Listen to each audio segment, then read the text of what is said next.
How to auto scroll on TikTok. Hello everybody, welcome back to our channel. Today in this video we'll guide you through on how we can auto scroll on TikTok. So let's go into the process on how we can do so. But before that, don't forget to hit that like, share and subscribe icon and turn on the notification bells to get updated about our latest videos. So in order to auto scroll on TikTok, it is super easy. You just need to launch your TikTok application and after that log in into your account. After that is done, on your For You page, you will be finding a bunch of videos which you may want to auto scroll.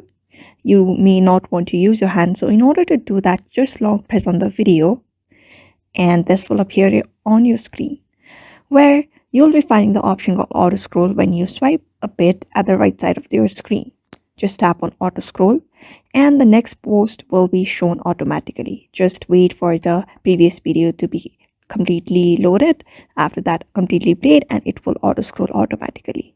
So that's how you basically auto scroll, enable the auto scroll on TikTok. So follow the steps in order to auto scroll on TikTok. So therefore, I hope this video was helpful to you and thank you for watching this video.